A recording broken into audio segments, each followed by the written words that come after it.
सबसे बड़ी बात, मुस्लिम वोट बैंक को खुश करने के लिए ममता दीदी आपने ऑपरेशन सिंदूर का भी विरोध किया, विरोध की।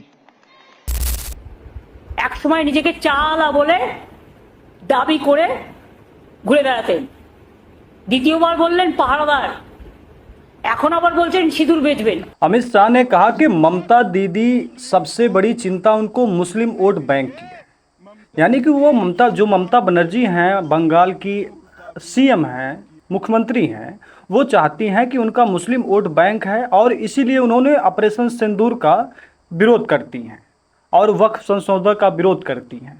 दरअसल बात यह है कि टीएमसी या फिर ममता बनर्जी ने कभी ऑपरेशन सिंदूर का विरोध किया ही नहीं और ना ही किसी नेताओं ने उनका ये बयान बताया कि कभी उसने विरोध किया।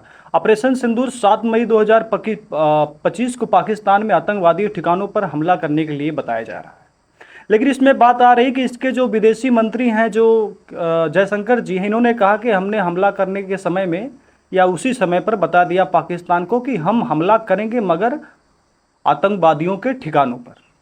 तो जब एक तरफ आप मानते हैं कि पाकिस्तान में आतंकवादियों को शरण मिलती, पाकिस्तान आतंकवादियों को पालता है, तो उसी पाकिस्तान को जब आप बता देते हैं कि हम आतंकवादी ठिकानों पर हमला करेंगे, आपके पाकिस्तानी नागरिकों पर हमला नहीं करेंगे, ना ही वहाँ के जो सैनिक हैं उनके ऊपर, तो पाकिस्तान बताइए आतंकवादियों को जब पालता तो बताएगा नहीं कि आपके ऊपर हमला होने वाला है, आप निकल जाइए, भाग जाइए, हट जाइए।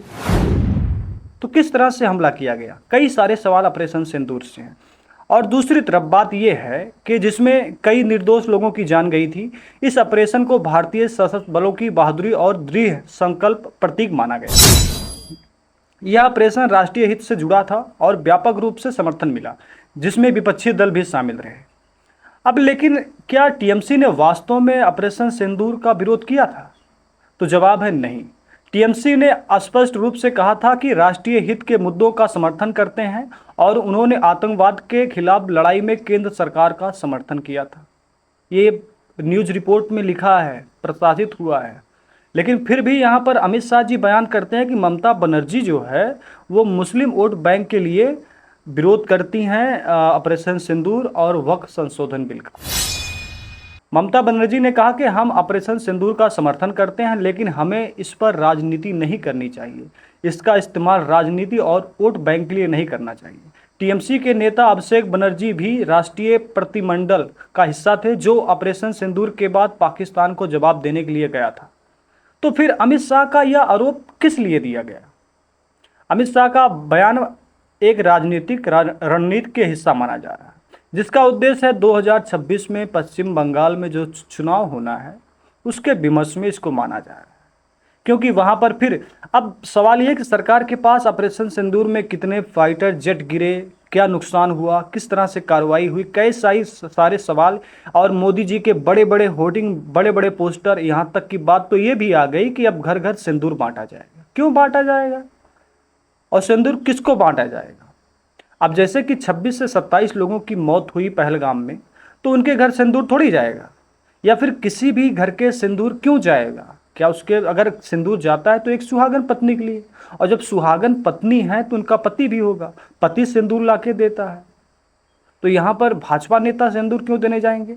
तो जब इसका भरचोर से पूरे देश में कई महिलाओं ने विरोध किया, तब ये मामला, तब भाजपा के कुछ नेता और कुछ प्रवक्ता कहते हैं कि नहीं, हमने तो ये कहा ही नहीं, ये तो फर्जी रिपोर्ट है, फर्जी न्यूज है। 3 दिनों तक फर्जी न्यूज चलती रही और भाजपा के नेता, भाजपा के बड़े बड़े नेता इसमें सपोर्ट भी करते रहे, पर लास्ट टाइम पर कहा कि नहीं, ये तो फेक न्यूज है। तो फेक न्यूज जो जिसने फैलाया उसके ऊपर एफआईआर करो, केस करो, और फिर भाजपा के खिलाफ कोई इस तरह से फेक न्यूज फैलाएगा तो भाजपा सहती रहेगी। ऐसा हुआ नहीं अब तक। इसका मतलब ये है कि भाजपा भी सपोर्ट करती थी और उसने देखने की कोशिश की, देखते हैं इससे जनता में क्या होता है। लेकिन जब उसको लगा कि हाँ, जनता इसका विरोध कर रही है सिंदूर घर घर पहुंचाने का, तब ये मामला कुछ डाउन हो जाता है। तो मेन मामला ये था। अब सवाल ये है कि अमित शाह का जो बयान है, भाजपा अक्सर चुनावी माहौल में सांप्रदायिक ध्रुवीकरण और हिंदू मुस्लिम का बयानबाजी करती रहती अपनी वोट बैंक राजनीति के लिए। इसमें दो बात नहीं है, कटेंगे बटेंगे, एक रहेंगे सेफ रहेंगे, जिसको पाकिस्तान जाना है पाकिस्तान चले जाए, कई सारे नारे हैं जो दिखाते हैं कि एक खास समुदाय को किस तरह से उसके ऊपर उंगली और उसके ऊपर आक्रमण किया जा रहा है। टीएमसी विपक्षी दलों में विशेष रूप से टीएमसी पर आरोप लगाकर भाजपा की छवि को धूमिल कर और उन्हें रक्षात्मक स्थिति में लाने की कोशिश कर रही हैं। वक्फ संशोधन बिल, अमित शाह का बयान वक्फ संशोधन बिल 2025 से भी जुड़ा हुआ है, जो मुस्लिम समुदाय और विपक्षी दलों के बीच विवाद का विषय रहा। वक्फ संशोधन बिल में कुछ चीज़ें ऐसी हैं जो आपको भी हो सकता है, अगर आप किसी एक अंधभक्ति में ना सवार हों तो आपको समझ में आना चाहिए, सोचना चाहिए कि जैसे मान लेते एक मंदिर है और उसमें एक 10 से 20 लोग काम कर रहे हैं और सभी लोग हिंदू हैं, उसमें कोई मुस्लिम नहीं है, तो अगर उसमें एक मुस्लिम डाल दिया जाए तो हिंदू लोग जो अधिकारी हैं वो विरोध करेंगे, हिंदू संगठन और हिंदू से धर्म से जुड़े हुए लोग विरोध करेंगे। तो ऐसे मुस्लिम में वक्फ संशोधन बिल है जहां से बताया जा रहा है कि 22 से 23 लोग इसमें काम करते हैं। अब इसमें अगर हिंदू डाल दिए जाएंगे, वो भी ज़्यादा संख्या में, तो विरोध कौन नहीं करेगा? जाहिर की बात विरोध करेगा। और इसी का विरोध पूरा विपक्ष कर रहा था, मगर यहाँ पर बात हो रही है कि ये तो हिंदू का विरोध कर रहे हैं। तो कई सारे मामले हैं। अब सवाल ये है कि विपक्षी दल विशेष रूप से कांग्रेस और टीएमसी ने अमित शाह के बयान की कड़ी आलोचना की है। सुप्रिया सुनेत ने कहा, आपकी हिम्मत कैसे हुई इस देश के मुसलमानों के ऊपर सवाल उठाने की? आप कर्नल कुरैशी सोफिया के वतन परस्ती पर सवाल उठा रहे हैं। सही है, कर्नल सोफिया जो हमारी सेना की प्रमुख अधिकारी हैं।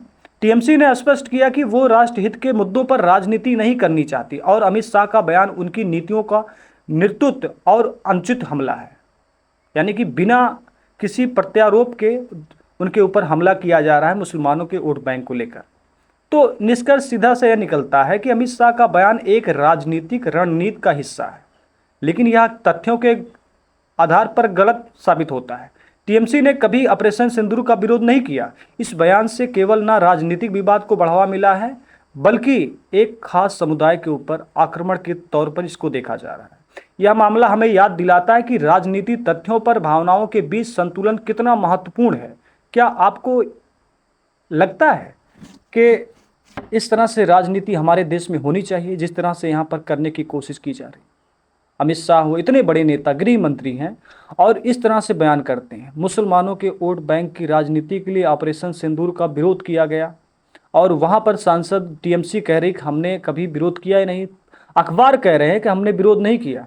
फिर किस तरह से? और मुझे जहाँ तक लगता है कि ये तो ऑपरेशन सिंदूर में जो कमियां रही, जो सवाल हैं, उसको दबाने के लिए एक नया मामला है।